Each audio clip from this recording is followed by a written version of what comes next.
make a move and the bunny gets it. I said, put the bunny back in the box. Why couldn't you put the bunny back in the box?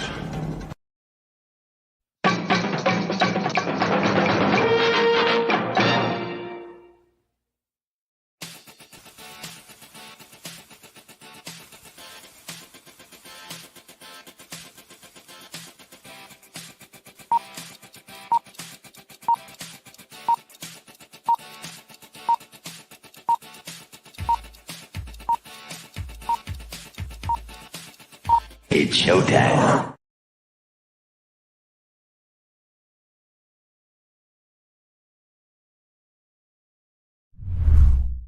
Psychically, I'm very well endowed. I want to know what you're thinking. There are some things you can't hide. I want to know what you're feeling. Tell me what's on your mind.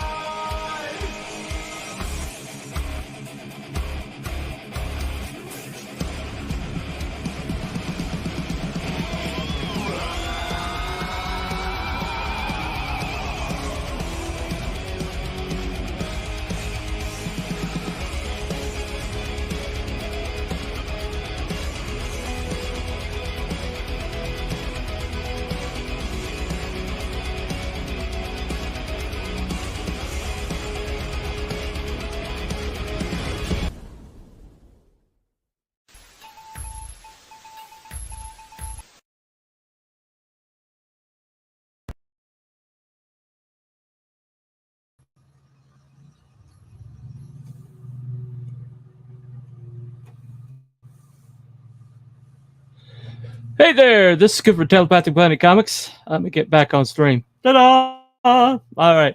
Anyway, today we're going to have a very important conversation. I believe it's very important, vitally important. And let me turn my phone down. I do my own modding, so I use my phone to do that. Anyway, I have a very special guest with here today. He has been on the channel multiple times before. This might give you a hint. Hey, I recognize that incredibly cool logo. Yeah, there you go. There you go. Well, you can't have an important conversation without me, obviously, right? I mean, everyone has Frost Comics right on the tip of their tongue. Oh, absolutely, absolutely. Well, you're on the tip of my tongue, you know, when I do the conversation. Of course. Well, thank you for having me on. Thank you for having me on, as always. Okay, all right. That was a little homoerotic. It was a little homoerotic. That's okay. You can get homoerotic with me. It won't scare me away. There you go. There you go. What's a little homoeroticism among friends? Between friends, exactly.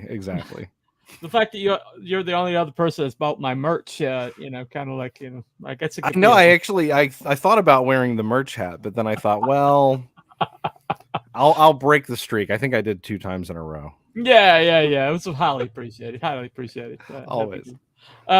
Anyway, you know, so today we got a very important conversation. I did a promo earlier, which I was pretty proud of. So I'm going to play that now, kind of get us into the topic. So forgive the little bit of lawnmower sounds in the background. My lawnmower guy just suddenly showed up like right before showtime.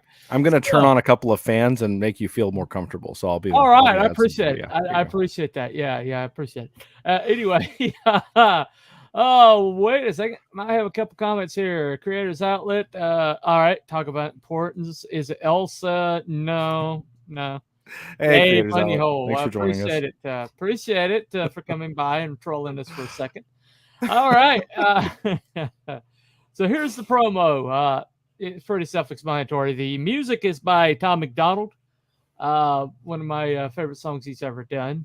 A little bit of departure. He's usually like hip-hop side, but this is a little bit more guitar-based, you know, folksy. But it's just something magical happened when I knitted these two things together. So here you go. Watch this. Psychically, I'm very well endowed.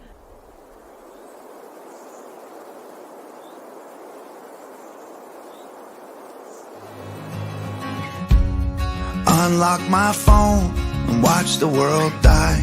They crying to God while they run for their lives. Blood in the streets, bombs in the sky. Goodbye, I hope you had dreams come true. I hope they see in their crosshairs what I see in you. And I hope and I pray, 'cause it's all I can do. I don't understand who is good or bad. They don't care as long as you got oil sands. We need something fast, we need something bad, more than guns and tanks. Where is Superman? Oh, where is Superman? Oh, where is Superman? I turn on the news and watch the world fight. Thousands of men making widows of wives. I'll be home soon, walked off in the night. Goodbye, I will remember you. I know it's true to be shot and they're men just like you. But I hope and I pray, 'cause that's all I can do. I don't understand who is good or bad. They don't care as long as you got oil sands. We need something fast, we need something bad, more than guns and tanks. Where is Superman? Oh, where is Superman? Oh, where is Superman? Soon, you won't need a TV or an iPhone to see, because you will look out the window and boom. I don't understand who is good or bad. They don't care as long as you got oil sands. We need something fast, we need something bad, more than guns and tanks. Where is Superman? Oh, where is Superman? Oh, where is Superman?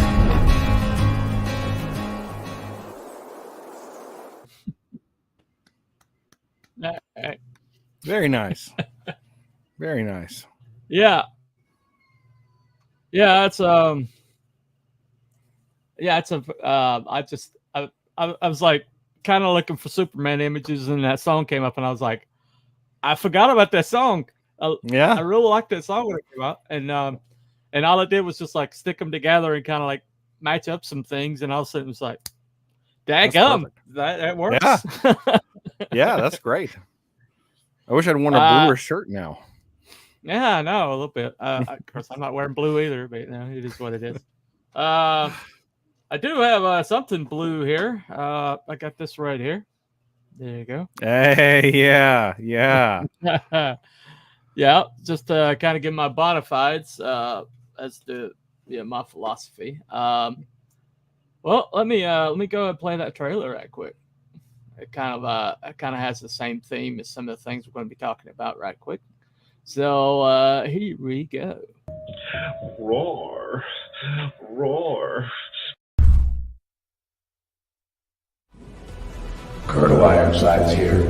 200 years I stood in the gap, fighting those who would harm my country. It was my honor, my sacred duty, so help me God. 9 times they took my life. 9 times I stood back up and made them pay. The freedom fighter and I could handle anything, but someone betrayed me. I was ambushed, made mortal, rendered powerless, and retired. They passed an amendment that made me a civilian before I left the hospital. For 50 years I watched my country change. Watch this work while erasing me from history. The day I quit my job, I powered up and discovered they lied about that too. I'll remind them of freedom. I'll remind them of duty. I'll remind them of their oaths and who they serve. I'll remind them while I'm shoving it down their throats.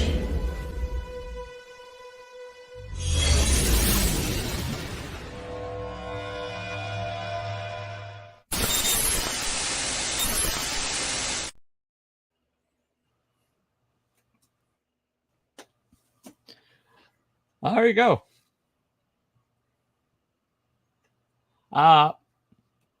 Little bit of different of a tone from my earlier one. Yeah, a little bit. A little less, but I like it. I like it. I do too. I think I'm a big fan of that one. Yeah. Got to answer an allegation over here.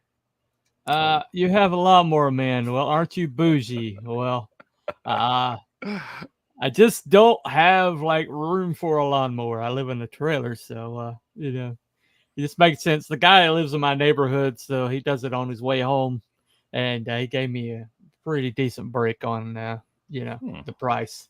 So anyway, I'm not that bougie. I'm just just a little bougie. Okay, a little bougie. All right, a little Yeah. bougie. All right, there you go. There you go.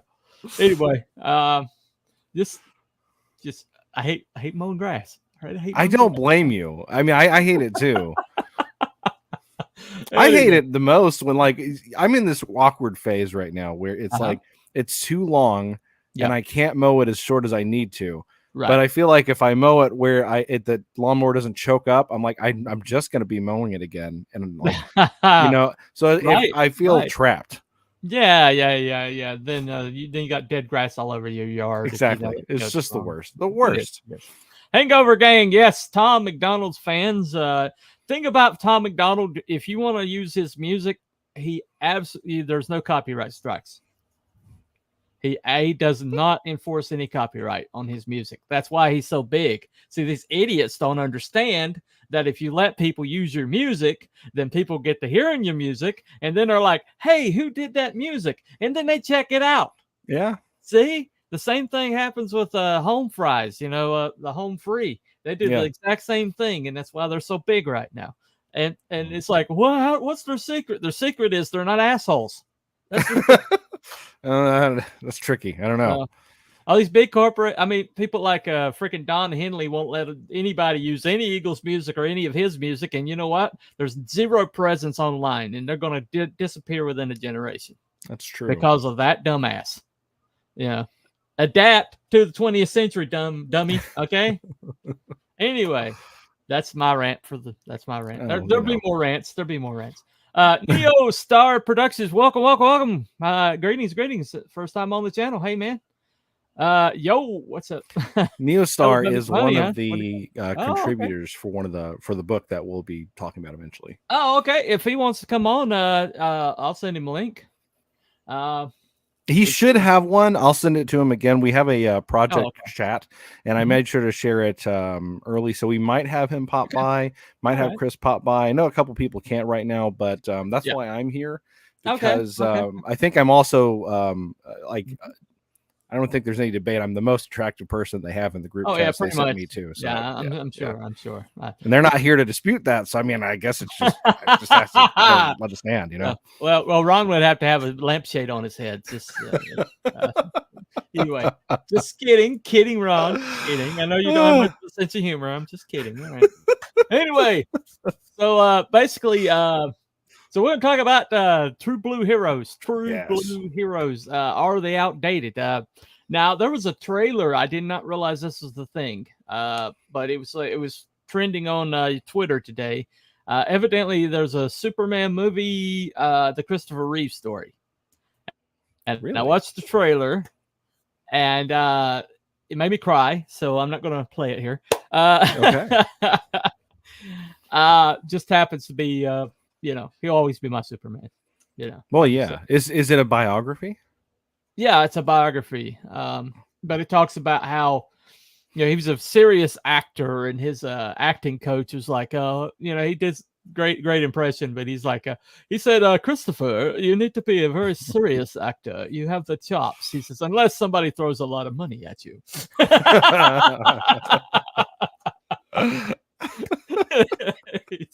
Which I think is a proud tradition that most serious actors have continued until this day. Yeah. Anthony Hopkins is living very well. Yes, exactly. Exactly. But the thing about it is, there's a rant. Let me play this rant. It's from Wes. Uncork it. Yeah. Wes from critical critical thinker, something like that. Oh yeah, yeah. Critical Drinker. No, not critical drinker. Critical Thinker. Westford TC. Okay. Yeah, he I can't remember his show all of a sudden for some reason. You'll recognize him when you see him.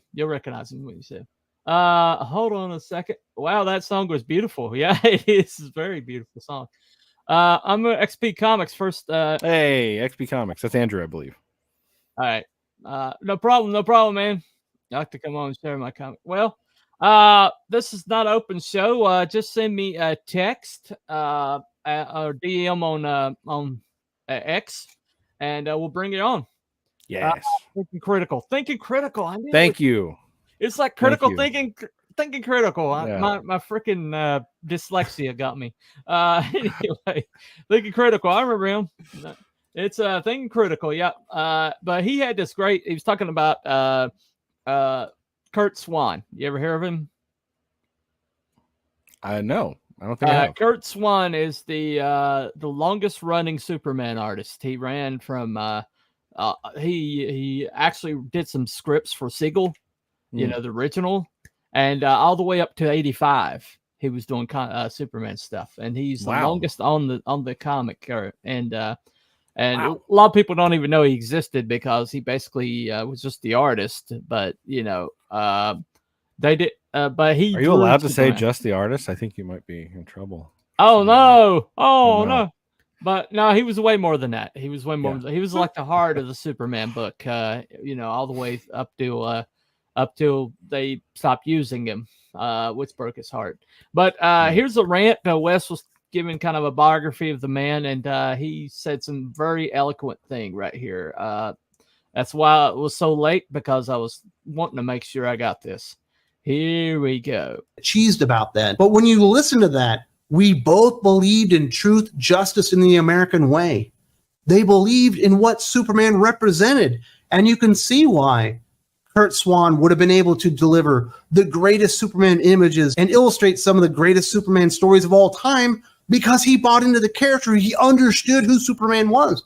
When's the last time somebody was truly on Superman? You're like, you know what? I don't think he's writing this for the paycheck. I think he's writing it because he loves Superman. It doesn't happen all that time. When you read that Marv Wolfman 100-page giant, you know, that was released like 5 years ago, that man loves Superman. When you see Peter J. Tomasi exploring Superman as being a parent, yes, he loves Superman. Certainly Dan Jurgens loves Superman. But we seem to get far more people like a Brian Michael Bendis that don't come to Superman because they love him. They come to Superman because they want to change him, because they don't, in their heart, believe in truth, justice, in the American way. And they've been trying to remove the American way for so long now, and now it's truth, justice, and a better tomorrow, or something generically stupid like that, which isn't Superman.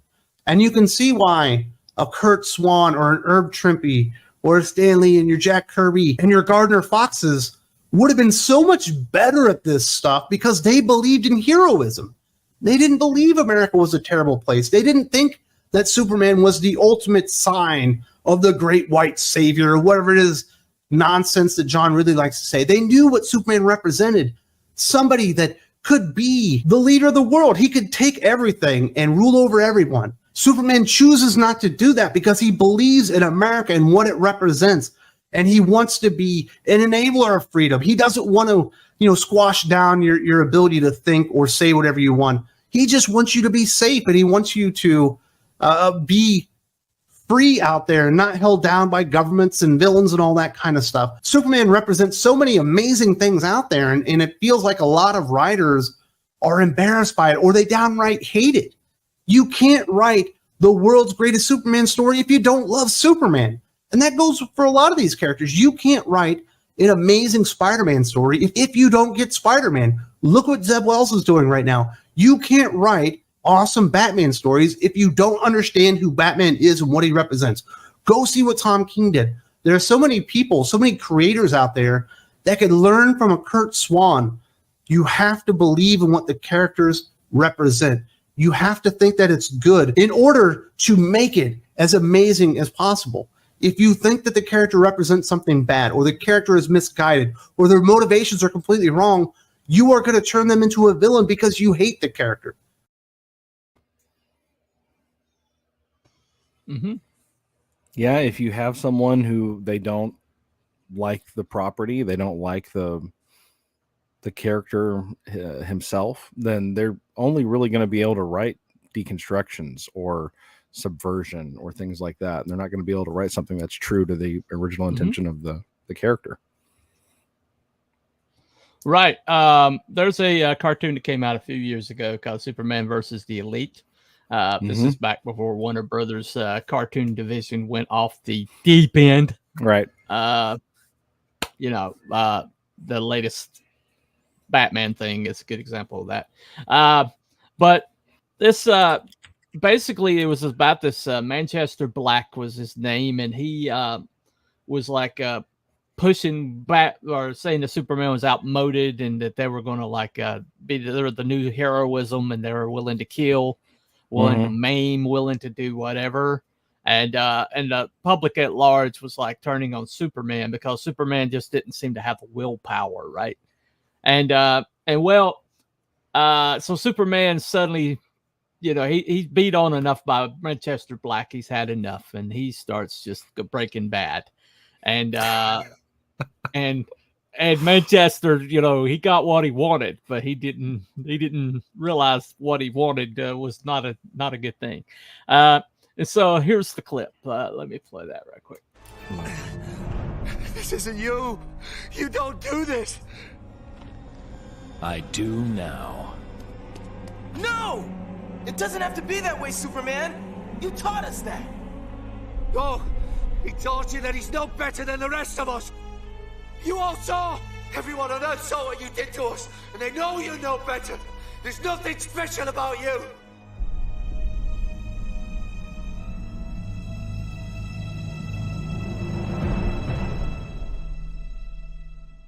Yes, they did see. They saw the ugliness of violence as a solution, and it frightened them. It frightened me too when I decided to cross that line and do what you do. It's so easy. Anger. Vengeance.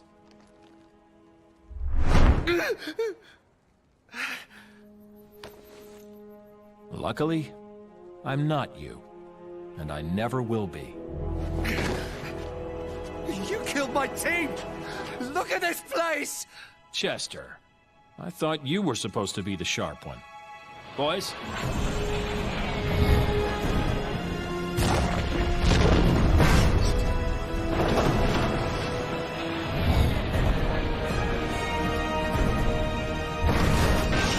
Hell of a performance. To be fair, I had some help. Your sister to start. Her files were very thorough, especially regarding the idiosyncrasies of your brain. But I knew they wouldn't be enough. You're right about me. I would never put civilians in harm's way. I won't kill. But you would. So I made sure I had backup. As for your people, they're fine. Nursing headaches I don't even want to think about. They're very much alive as they're stripped of their powers and prepped for transport to a supermax prison. That's why I had to let you knock me around for so long. I didn't have a nifty teleporter. Bunny, you rotten clout! Get me out! But I do now.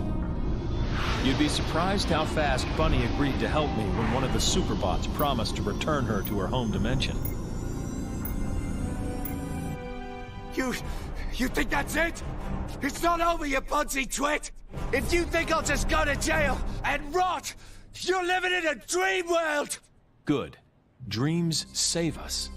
Dreams lift us up and transform us into something better. And on my soul, I swear that until my dream of a world where dignity, honor, and justice are the reality we all share, I'll never stop fighting. Ever.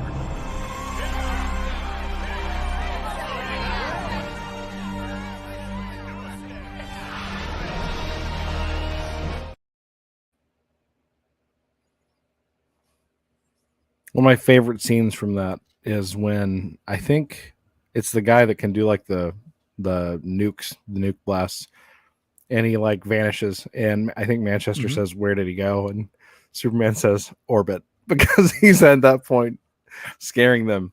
And that answer, I was just like, "Yeah, damn." Well, hold on a second. Well, let's make several solid points. Part of the problem is a lot of these mainstream writers don't seem to like or even understand superheroes. And too many people want to tear it down and deconstruct superheroes. So same people never take the time to build them back up. No, they don't. God loves Superman. But since they don't understand the appeal of the person who has goodness or has a lot of power but chooses to do good all the time, they think that's boring, but what they don't understand is self-control. They don't understand that Superman has to be completely controlled at all times or he's a bad guy. Yeah. If even if he just for 1 second decided to be casual, then what he would do would be catastrophic. Well, it's like the speech he makes when he's fighting against Darkseid, where he talks about how he feels like he lives in a world made out of cardboard. Yeah, that's his entire existence all the time. Exactly. But then he's like, but I don't have to cut. He said, I don't have to hold back on you. Yep. And he took it to him. But the thing that is really, what they really miss, with my character Ironside's basically, we're all made of cardboard, right? But with Ironside's, Ironside's, he spent like 50 years, basically living as a civilian, as much of it, blending in as much as a 6'5" man that weighs about 400 pounds can. But with a glass arm. Just blends right in. He just blends right in. But the thing about it is, though, is he spent all that time, he was kind of like just living as an ordinary person, basically trying to fit in while they erased him from history, and he kind of let it happen because he thought that this was the way he was helping now. And then when he finds out that they lied about that, they also lied about the fact that his power was gone. And so what does he do? Does he go on a rampage? Does he tear the world apart, which he's very capable of doing? Actually, now with his power level being through the roof, now he's even more capable of tearing the world apart. But what does he do? He chooses to basically go into an impossible situation and get some people who really don't deserve his help out of it, but basically to fight against the system that the very people who were behind his downfall, but he's choosing to inspire. He's choosing to create a revolution instead of going on the offensive and just becoming a terrorist, and just which is what modern writers would probably make him, as somebody that probably. But think about it, as might doesn't make right unless the person that has the might is right. Well, so on that's actually kind of a perfect segue to something I wanted to talk about with you. Go ahead. Yeah. So there's been I see a lot of people still talking about, mostly because of the way that Snyder interpreted Superman. People still talk about the kill thing a lot, and they talk about it in regards to Batman and Superman both. And I don't hear people bring this up very often, so I want to. But the reason why the no kill rule is important for Superman and for Batman is it's different for each one. So in particular, the reason why it's important for Superman, yes, Superman could kill most of the people that he stops pretty easily, because his power level is off the charts. You would have to get to I think only gag characters can beat him. You would have to take someone who is their power is so absurd as a joke to beat Superman. Yeah. So Superman's people have said if you can't, it's hard to write Superman stories because it's so powerful. No, it's the power is not the story. What happens because of the power is the story. It's like with One Punch Man. It's not about how powerful he is. It's about what happens around him and how he interacts with it. It's the same thing with Superman. So why his no kill rule is important is because it's part of his moral code, not to kill. It's part of his moral code to not elevate himself above the people who have decided when they will judge people as being needing a death penalty or not. If Superman decides, I will now kill this person, then he has immediately said, I am the judge and the jury, and I will be the executioner. And he elevates himself above society.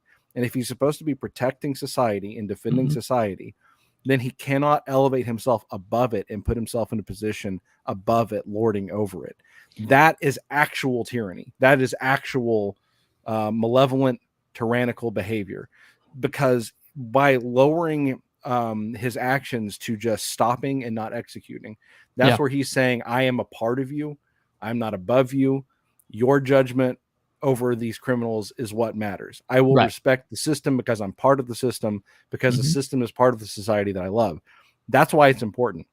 And no one brings this up. The injustice was somebody exploring that outcome. Yeah. You know, but what, you have to understand, it's like the nature of God. Okay. A lot of people's biggest problem with God is that if he is this powerful, if he can do this, why doesn't he? Mm-hmm. You know, and great exploration in The Chosen was when, you know, Peter's wife has a miscarriage, and he's seeing Jesus heal all these people, and he wants to know, why didn't you heal my child? You know, and Jesus basically basically what, you know, this is the whole walk on the water scene. Is a great scene. But Peter couldn't get to the place where he could walk on water if he didn't have this happen in his life. If he didn't have to, like, you know, believe instead of, or in spite of. Belief happens when you choose a different outcome from giving in to whatever negative impulse you have. You know, faith comes when you choose to believe in anyway. When you choose to ignore, like, your darker urges, and you choose to believe in something bigger and brighter and higher than yourself. And the only way that happens, though, the only way that you grow as a human being, the only way that you grow and expand and become empathic, or, you know, to your fellow man, and the only way that you really reach that aspirational part of yourself is through choosing. It's through hardships coming upon you, basically, and you choosing a different way. And that's another way that happens. And that's why we have a whole generation that got coddled, that has no empathy for the fellow man, and has no ability to overcome anything. You know, they just scream into the void all the time. It's because they've never had, you know, Gen X, man. Gen X is like sitting over here smoking cigarettes and like, the apocalypse, bring it on. You know, I've been living the apocalypse since I was 12. You know, just bring out the lawn chairs. Yeah, exactly. Yeah. That's Gen X. As a matter of fact, I've seen Gen X really come into its own in the last 5 years, to where Gen X is finally like, I was built for this. I was built for this. You know, this is what I was built for. You know, and but the thing about it is, though, is all Superman wants to do is he wants to allow people that choice. Well, he is ultimately a respecter of choices. Yeah. The only thing that he does is stop harm to other people. Right. That's it. If someone chooses to be a criminal, he just stops them from doing harm to the other people. Right. But if Superman, but again, that goes back to my point about it being tyranny. If he crosses the line and he goes like a Minority Report. Right, and, Minority Report, yeah. You know, he starts stopping crimes before people actually do the crime. Then he steps over into a point where it becomes tyrannical. And that's not Superman. Like, you can write that. You can write your Homelanders, and you can write your Omni-Mans, and you can write whatever other deconstruction you want to. Yeah. But that's not Superman. He's Well, not it's the like character that he's supposed to be. Mark Miller is kind of landing on our side of the fence these days, but he was part of the problem. And I've yet to hear him because he wrote Homelander, okay, and yeah, Homelander was always meant to be a villain, but you didn't have to put him in Superman garb, did you? No, you didn't have to have him draped in the flag, did you? Hates superheroes very outspokenly, doesn't he? Oh yeah. And he doesn't understand. He's got that British sensibility where it all must come down. It all must come down. And he must be loving things over there right now. Oh, he's a Manchester Black kind of guy. That's his dude. But then he's coming over here, and then he's noticing what's happening over here, and he's speaking out against it. And I'm like, Mark, this is the world you built, dude. You and people like you and Mr. Moore over there, and Grant Morrison and those guys. You guys brought this shit in here. And then you're wondering why the whole thing is falling down because you deconstructed every damn thing, and now we got a bunch of lumber laying around and nothing built. Well, what's with all the rain coming through the roof? Well, exactly. Well, when you deconstruct shit and you don't build it back up, you got just lumber laying everywhere and nothing's built. And then they're like, well, why isn't there aspirational heroes? Well, it's because you guys tore them down. You tore them down. And you've been vocally happy about, the world that you built, this nihilistic. I think it says something about someone if they look at Superman and they say he's unrealistic, and you say, well, what do you mean? Like the fact that he can blow on something and freeze it, or he's got laser vision. No. It's unrealistic that he would always do the right thing. I think it says a lot about someone when they have that kind of mentality. Well, when you don't have the moral fiber to truly conceive that there are good people in this world who do the right thing. Yeah. And everyone has to have an ulterior motive. Everyone has to have an incentive. No one's just nice to be nice. They always want something. Well, it's like, you take a look at my character for Ironsides, and he looks like he's been through a war. I mean, he looks kind of like he's got that cable thing going on. Yeah. But yet, in his actions, he's choosing to be aspirational instead of being like a figure that's like fighting the powers that be. He's choosing to these people so they can be the ones that fight the power. Yeah. Because he's choosing to pass this on. Because he understands that unless he passes that on, unless the next generation finds that within themselves, then all he's doing is temporarily solving the problem. Yeah. And we see that all the time, especially in the welfare state. They don't solve the underlying issues. All they do is salve the wound. But they don't close the wound up with needle and thread. They just slap a Band-Aid on it. It's a placebo, not a cure. It's a placebo and not a cure. And we see that all the time where it's like, well, that's a temporary circumstance. Let me make a permanent decision to assuage it. And then years and years later, that solution doesn't fit anymore. But one thing that comics used to do that they do no longer is they used to understand that engendering good qualities in the readers of these books was more important, than anything else that they had. I mean, you see it all the time. These guys that had broken homes, broken childhoods, but they've made themselves something of themselves. They'll have a Superman tattoo, or a Batman tattooed somewhere, or have that iconography, the Punisher somewhere, because that iconography, that meant something to them, and it helped them because they didn't have a parent to show it to them. They found that in the comics because these aspirational men, kind of like Kurt Swan and kind of like the Jack Kirby and the Eisners and people like that. They usually were soldiers, or they were people who had that came from aspirational backgrounds, and they put that into their characters, and they wanted heroes that had that in them. So, and because they understood that has to be in the culture somewhere. Hero fiction has done this for multiple generations. You cannot screw with your hero fiction, because otherwise, young men becoming an adult. This is proven. This is a proven fact.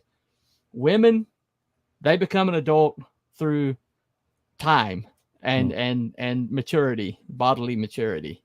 But young men have to achieve it. They have to achieve it. They have to get there. They have to figure it out on their own, and they have to achieve it. And that's why we have so many man boys running around that never achieved it. And one of the things that helped these young men figure it out, that helped young men, get a work ethic, protect people, stand in the gap, go into the military, go into police force, become a firefighter. One of the things is the desire to be their own superhero. And by this British invasion that came in the mid 80s all the way through the 90s, torching that shit, and not taking the responsibility for it, I mean, Alan Moore, actually, the other day I saw an article where he's like, "Oh, I wasn't responsible for deconstruction." I was like, "Well, you certainly didn't help. What do you think the Watchman was going to do? I mean, you were basically trying to destroy Charlton Comics, because you were like pissing on Charlton Comics. That's all Watchman was you're being nihilistic, pissing on Charlton Comics. Of course, you created Rorschach, Whoops. What does everybody like Rorschach? Well, because Rorschach's a hell of a good character. He's awesome. He's awesome. The whole world's against him, but he's still going to do the right thing. And even if standing in the face of a god, he's going to do the right thing. Yeah, exactly. And I still remember Rorschach's quotes, but I can't tell you a thing that Night Owl said. No, exactly. The wishy-washy Night Owl who didn't stand for anything. Nobody knows what the hell that dude did. Right. But that's the thing, though. Is that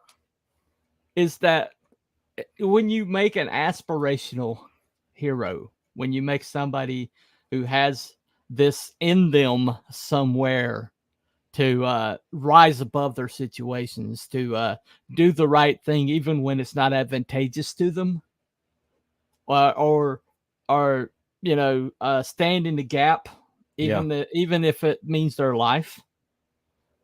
That is what hero means. That's what hero means. Who's going to take on Doomsday? The Doomsday ran roughshod through the whole Justice League.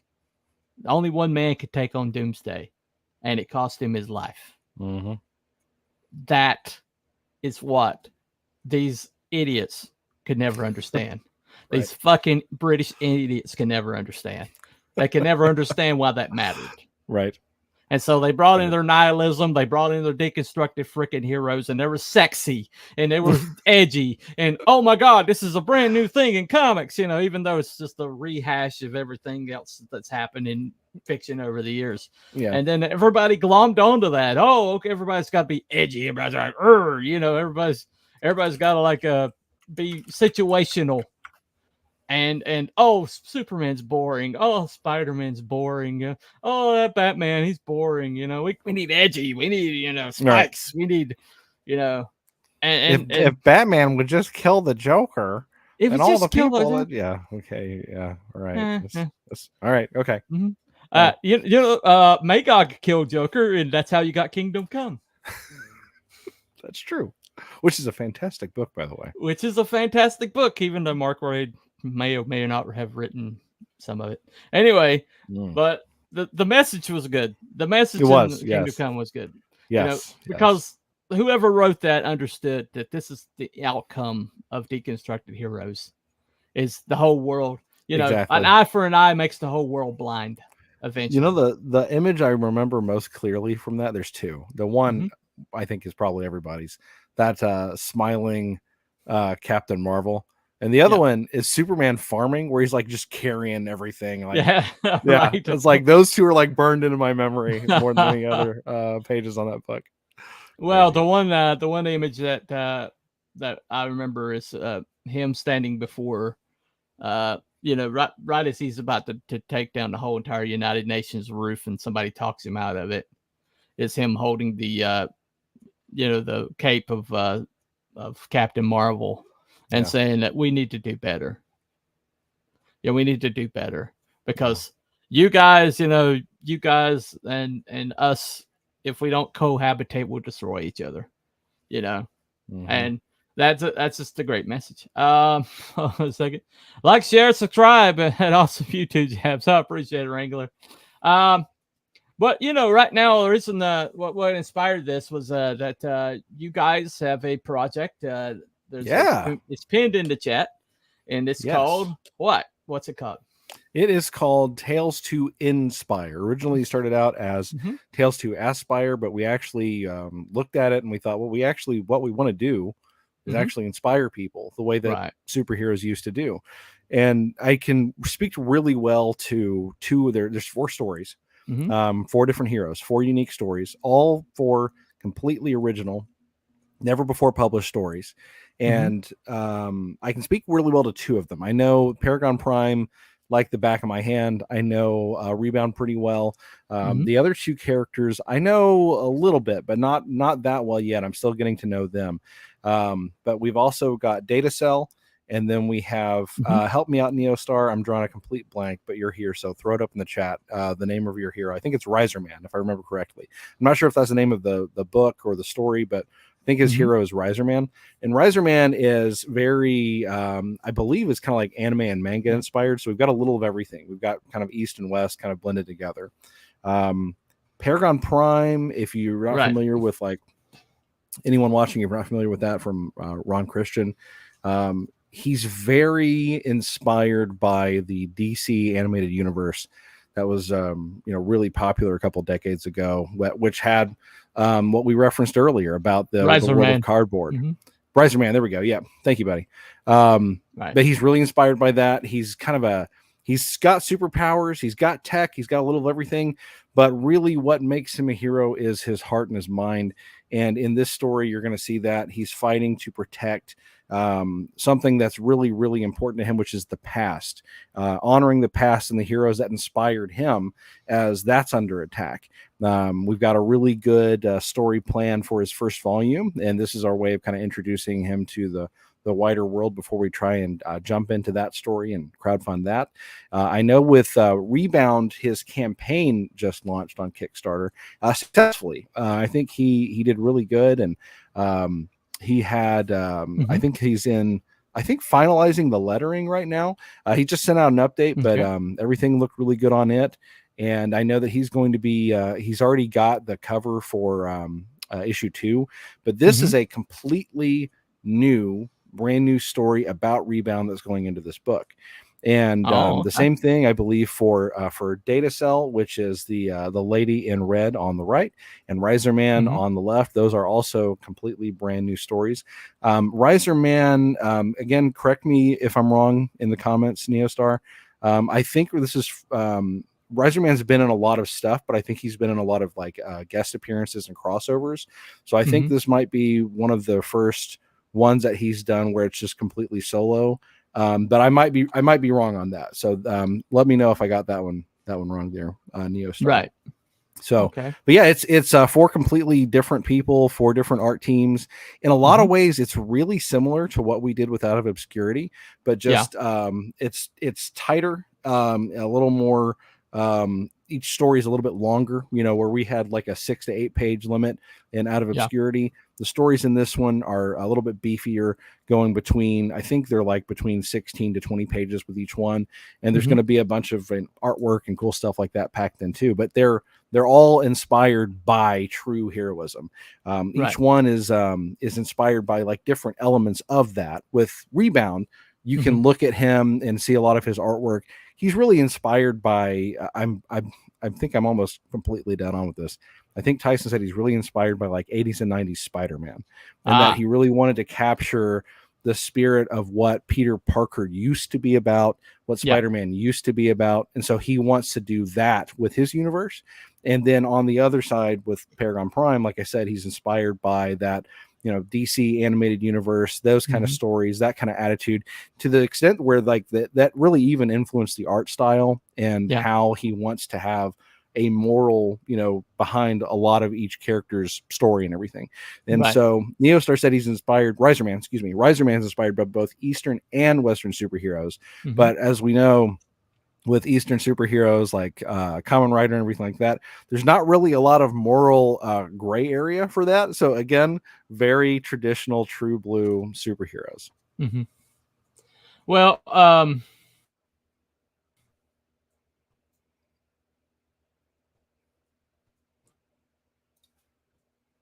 did I lose you, Bunny? Did I get kicked?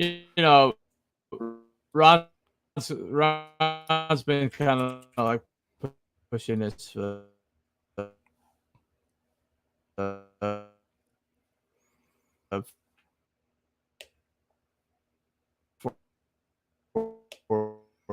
a best job.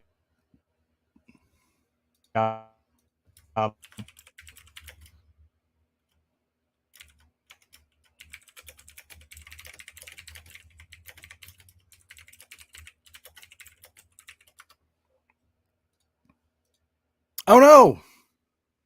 All right. Now I'm hosting the show. Oh wait, no, he's back. I froze up. Like, what the heck? In this, I don't know.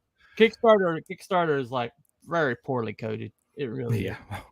Oh, here we go. This will be the first Riserman story set completely in his own continuity. That is amazingly cool. He has made cameos in other indie comics and was featured in a crossover comic recently.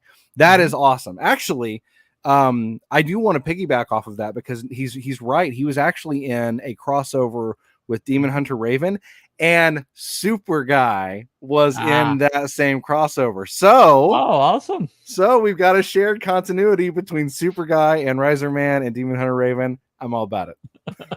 Well, Super Guy though.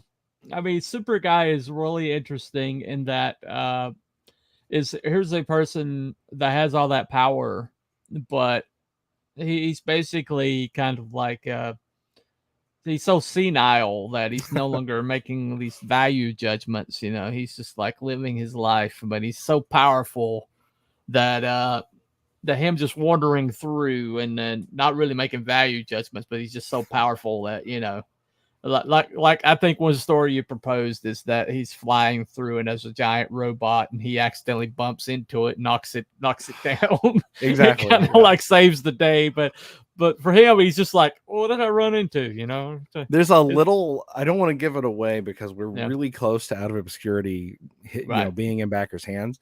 But there is at the very end of his story, where he's just been a goof and everything. This is true, Andrew.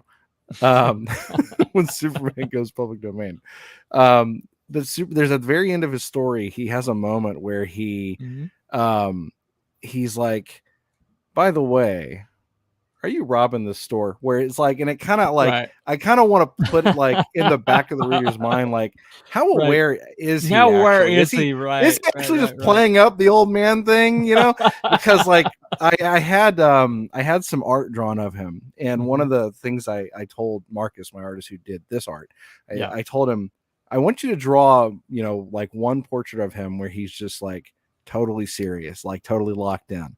And I'm thinking it'd be really cool if like most of the time, he's just this goofy old man, and then every once in a while he has that orbit, like Sundowner syndrome, basically, where everyone's like, oh my god, he's serious, like that, where everyone it's like, I think that would be cool to do. So but that's another one of the things that I want to do with Super Guy, is I do want to make him call back to the way that superheroes used to be, because his origin was rolling with the guys from Charlton, with the Blue Beetle. I mean, come on. So the ones that Alan Moore hated, the guys that he hated so much, right? Which racism in my estimation. Exactly. Exactly right. Anybody that Alan Moore hates, I've got to.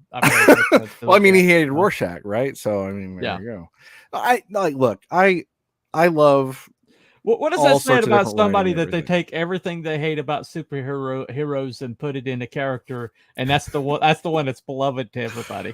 What does that Well, say about a human being that he's that nihilistic and nasty and vile in his spirit that I him don't. him doing something deliberately to be bad? I don't know how No. he gets up every day. Like, does he just wake up mad, or does he look Well, at I the mean, you've news and seen get pictures mad? of the dude. The dude He looks looks like, insane. Yes, he looks insane, but yes, it's what he it is. very much. He looks like he's an evil wizard. Maybe he Mhm. is. I don't know. I don't know. Well, he worships a snake god, evidently. So, no. Anyway, Splendid. but Okay.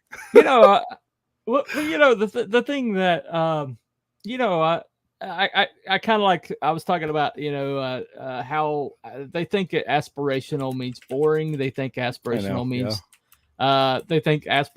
means that this person's like nerfed in some way, shape, or form, or bored, you know, or tedious, Yeah. or corny. Corny gets Yeah. thrown around a lot.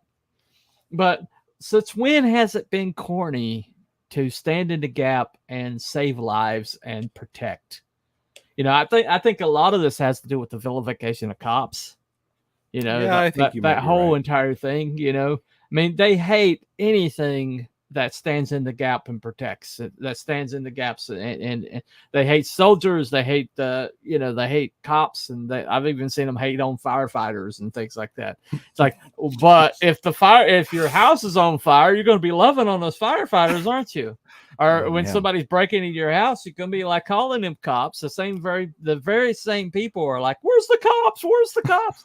It's like Minnesota. You know, they defunded the police, and then they're wondering why crime went up. And they're literally the same idiot city council members that said, "Well, you know, we need to defund the police. We need to go and get a bunch of social services people to, you know, stand in the gap." And then they're like, the very same people, like less than 8 months later, are going to like, "Well, we have a problem, Minnesota. These cops need to do better on showing up on time." You cut their damn budget. The very same people, you cut their damn budget, you know. And it's these same comic book idiots that are destroying and tearing down these heroes that are going to be begging for heroes when this whole world starts burning down. The very same damn people, because they don't understand that the only thing that keeps this culture from going off the rails is our hero fiction. Well, I understand. I mean, anyone can write anything, right? I've talked. I'm not saying anything that Ron would not say himself. We have butted heads many times about what constitutes heroes or good writing or bad writing, all sorts of different things. And when we talk about that, I have no problem with what someone chooses to write. I just hope they write it well. Yeah. So if someone wants to write that kind of story, that's fine. It may not always be something to my taste, but I'm also someone who's willing to kind of do things a little bit differently too. Right. I have, so I've got my comic coming out, Morningstar Chronicles, which is going to be free. The protagonist for it is someone that the media calls the ghost of Ashcroft. He's brutal. He's angry. He's very much, he's a very angry vigilante. He would fit in, I think, with a lot of Snyder stuff, but he's also not representative of an ideal in my story, because Morningstar Chronicles is a larger part of Morningstar, a bigger story I want to tell. And he meets a character that changes his worldview, and he represents someone who learns to let go of anger and learns to let go of a lot of his rage and his hatred through interacting with someone who is in many ways a Superman ideal, someone who goes through just some awful stuff, comes out the other side, and becomes a bright light and his darkness and a lot of other people's too. I want to write those kinds of stories because I think that those kinds of stories are still important. And however you choose to do it, whether it is by going right off the bat or having people go through some stuff and come out the other side, there's lots of different ways that you can get there. But I think that getting there is the important part. And too many people have just stopped telling that story. They just don't get there anymore. Well, I think a lot of that has to do with the fact that financially, it's not been as lucrative. That's true. And I think that has to do with people putting their thumb on the scale.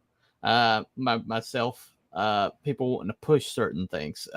There's a comic called Dragonfly Man. They're two, the same hero, but from alternate dimensions. And the joke, I was told this by Kimosabi, but he said that the Dragonfly Man was like the aspirational kind of 1967's Batman, kind of the golly Josh Willikers kind of guy. Right. And then Dragonfly is like this guy who's like the, Christopher Nolan Batman kind of, negativity or whatever. And he lost his partner, and Dragonfly Man didn't lose his. But they switch worlds, and Dragonfly Man actually, here he is. He's this,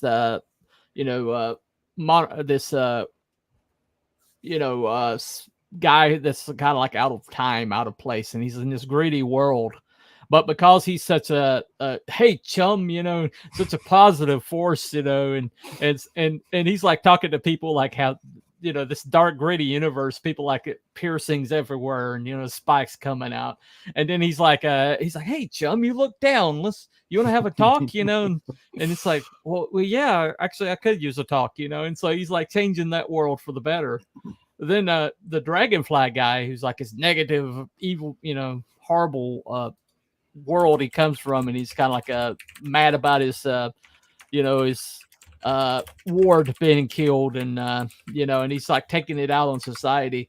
But he goes to the society, and that's been used to Dragonfly Man, and everybody's expecting him to be this positive person, and after a while he has to become that, and he kind of like gets into it to where he's like, well, maybe I shouldn't be so neo-noir, maybe I should be kind of a positive person, kind of in the sunlight a little bit.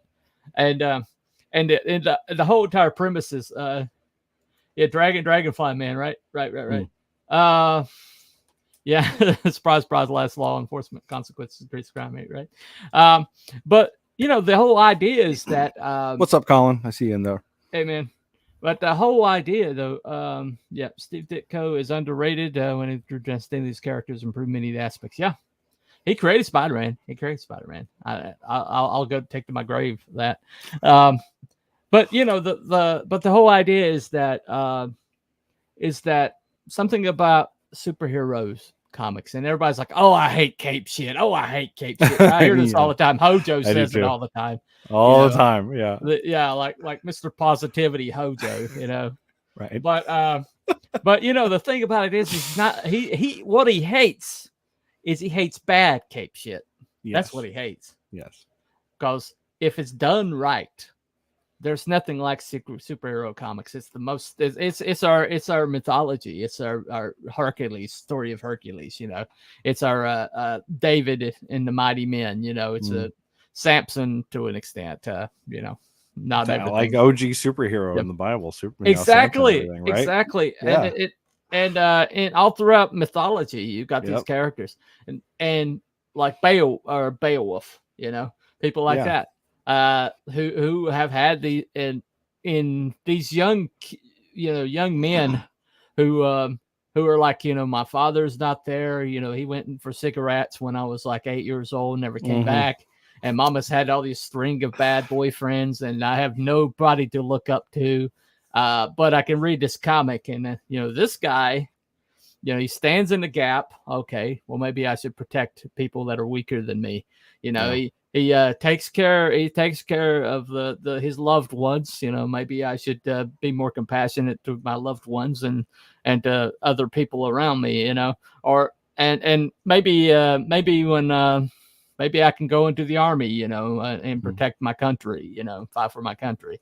And that doesn't always turn out the best, but it basically, that whole mythology of superhero has created the men who have like protected our society and have stood in the gap and have become cops, have become, all these other things. And they tearing that down is why you have Gen Z, who think they have to cut their tallywhacker off to to make it through the world, Right. that don't understand what being as a man is all about. And that's why you get all these movies that are like a woman, and it's like kicking men, full grown man through walls and stuff like that. And then young girls are like attacking men and getting slapped around and like, oh, wait a second. What's this happening? And people don't understand. I don't think, like, you can look at something like All-Star Superman 10, where he has that moment where there's a girl, she's about to jump and kill herself, and then Superman is right there behind her.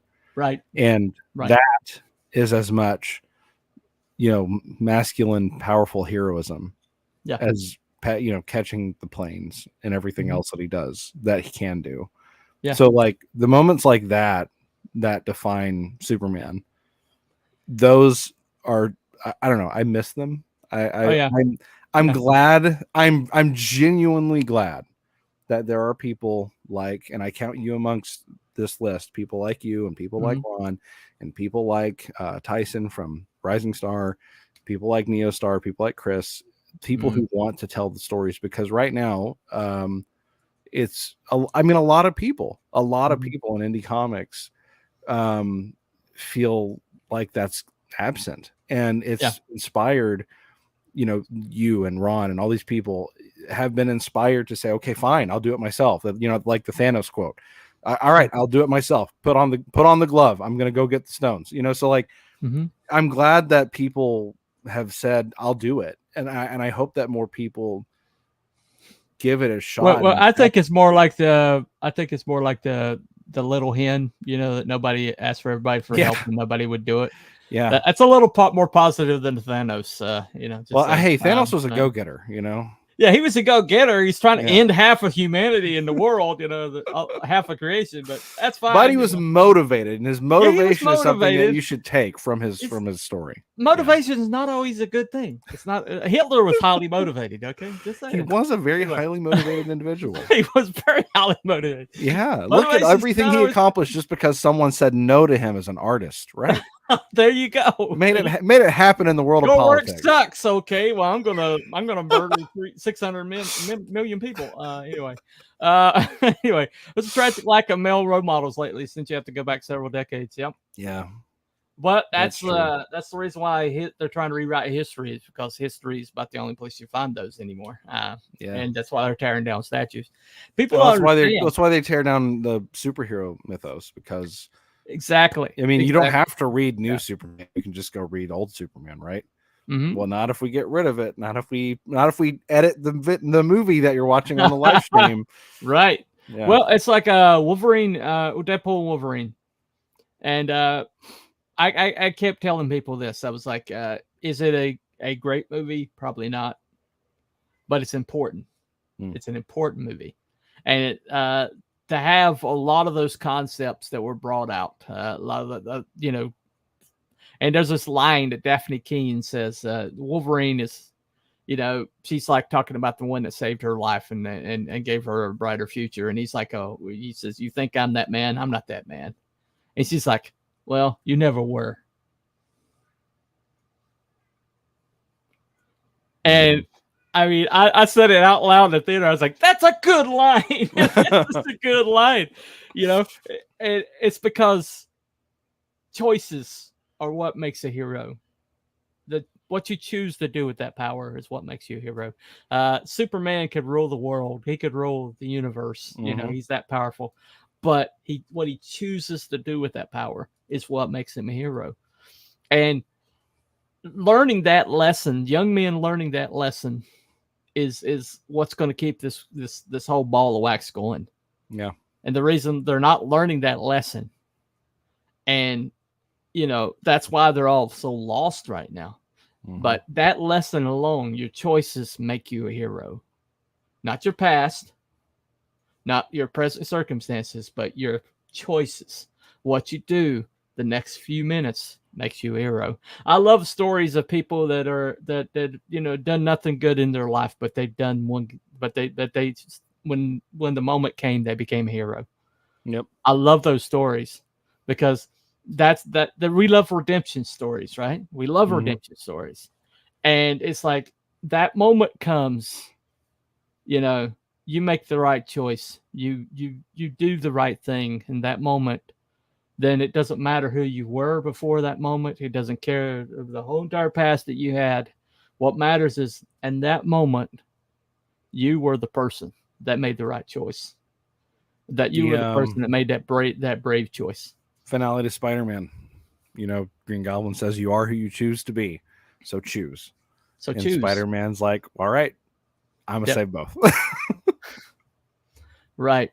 Exactly. And so that's all, you know, this, so check out this project that's coming out, and a lot of candle, write a positive superhero, you know, and encourage cape shit, you know, Yes. ignore And the tell hosers of this world. everyone that you can. Like the word of mouth is really where projects like this and people like us really get our momentum. Yeah. Tell everyone, like if you love superheroes, classic superheroes, and you know people who do, tell them about it. You know, Well, get the word out. If I say something positive, or if I push positivity, push positive superheroes, heroics, push positive anything, the YouTube algorithm suppresses me. Oh, I know. YouTube. Yeah, YouTube. You know, I wrote something later that we need to go back to that kind of hero, and I got one view. Hey, Tevya. I got one view in like 4 hours. Yeah, of course. But if I say anything negative, if I indulge in the culture war, 400. Yeah, I know. I know. As long as you're divisive, as long as you're really, like rapping with really somebody. quick shout out. Really quick shout out. Go ahead. So my channel, I just had a review go live, Biophile Kolga review. Please check it out if you're watching us now. Okay. I'm very excited to see how it does. The Yaira review did great. It has 2,000 views, but it's Yaira, right? Yeah. So what I want to do, and I'm hoping this works. I'm hoping this works for Dan and Josh, the guys who made Biophile Kolga. I really want to do really entertaining, highly edited comic book reviews. And I want to do them that in a way that gets people to watch the video, and that will bring people to the comic. So if that happens and they get more backers and it helps their project, awesome. And I'll keep doing that. But if it doesn't work out, it doesn't work out. I'm just trying to find, like, you know, what do we do? Like what's the magic recipe? What's the formula of getting people to watch a video and then go check out the comic? You know, they're not just like, you know, I'm going to open up the video, and no shade to like the Mike Partikas of the world, but just I'm talking about it. It's like 10 minutes long. People who are already looking for it, look for it. I think that we need more, like, you know, entertainment focused content that drives people to comics. I'm hoping this is it. It worked with Yaira, and I think it might be mostly because of Yaira, but I'm hoping maybe I can start getting people to check out the other stuff too. Yep. There are more than 2 producers in this space, everybody. Right. It's true. It's true. Anyway, let me pick us up. The tragic lack of role models lately, since you had to back several decades, right? That follow up, just like how activism isn't inherently heroic. It's not. No, it's not. You were never the right guy until you were. That's it. That's the line. That's the line. I need to memorize that. You were never the right guy until you were. You know? Just we need to teach that. We need to teach that. Spider-Man movie, talk about stellar hero and villain dynamic. Yeah. Right. Question. So how do we call in? Well, right now, basically, the chat is the call in. If you have a pertinent thought in the chat, if you want to push a book, I have a this show is a discussion show. So if anybody wants to come on and push their book, thank you, Wrangler. It doesn't necessarily have to be live, but just want to come on, and we usually have a topic to discussion, and then we push stuff, whatever needs to be pushed towards the end.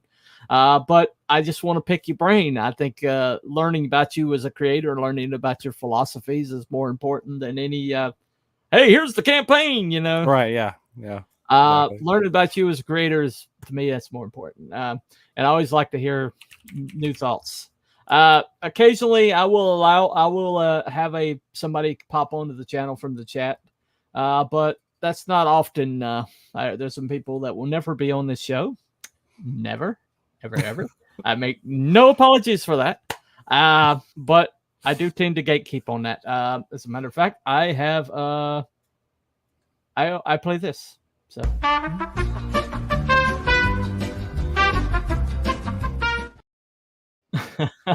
there you go. Well, but basically, if you want to pop on, send me a DM. I'm on Twitter under Telepathic Bunny. Hey, it comes right up. There's no other Telepathic Bunnies, believe it or not. And until I get people started imitating me, right. I hope it doesn't happen. Anyway, you're a really dedicated hater with like an underscore after the name, right? Yeah, that could happen. That could happen. I could definitely get a hater that determined. All right. So yeah, just send me a DM and we'll talk about when you can come on. And Monday shows are my shows. Usually I have this show. I have 3 shows on this channel basically right now. I have this call-in show on Mondays, which is my show, which is my discussion show, which is pop culture topics or whatever. My Thursday show is What's Next, where I like to cover what the future trends, things that I think are going to be big in the future. This Thursday, I'm going to talk to Eric Minoltowski of Shadow Sentry. Ooh. If you haven't seen Shadow Sentry, look it up. Cool. You like that early image stuff. He does that, but it's well written. Hey, what do we have to do to convince Shadowpunk to do another run of Shadowpunk? I can't convince him. Do we need to threaten him, or like what do we do? I don't know. Best comic I've gotten in 5 years, and I can't get the guy to put it back in production. Yeah. Just incredible comic. If you see us today, Matt, get it back in production, dude. Come on, man. Come on. Anyway. Come on. All right. Can't show you if you're not selling. Come on. Seriously. But anyway, hopefully he'll have a makeup tier when he does Shadowpunk 2. Oh, he better. But there is a movie. He has a 9-minute movie if you want to watch it and see what it's all about. It's on this channel. I think I'm going the extra mile. This guy made a movie. He made a freaking movie for 3 years. Movie. He spent 3 years on a movie, 3D movie, 3D animated movie. Crazy. Every time I watch it, I see a new detail. I'm like, what the hell? You're talking about. We think we're Asperger's. That dude is Asperger's to this degree, man. Anyway, but anyway, thank you guys for coming on. I think the fluffiest chat in all the YouTube. Check out. Thanks, everybody. Check out this campaign. It's pinned in the chat. I'll move it to the description so any future people can find it. They're doing signups. We have a goal of 100 signups with an arbitrary reward, maybe. I don't know. We get 100 signups. That's what we're going for. You can sign up on the Kickstarter and get notified as soon as it launches. And you guys need to get on Fund My Comic. Okay. Yeah. I don't know what your hang up is, but Fund My Comic is where aspirational heroes need to go. Okay. That's where you need to go. Anyway, just saying. Anyway, it's been a blast, fellas. Keep shining. Working on it. Take it easy, brother. I'll be talking to you later. All right. We will see you next time. Thank you. Same bunny time, same bunny channel next Monday. Thanks for having me on, buddy. Thank you for coming on, Mr. Frost. Hopefully I'll have you on more often. I think we have a pretty decent chemistry. Anyway. Of course. Of course, I don't make homoerotic jokes with just everybody. I'm serious. If you can't be homoerotic with your friends, who can you be homoerotic with? Come on. Anyway. All right. On that note, we'll see you next time. Bye, everybody.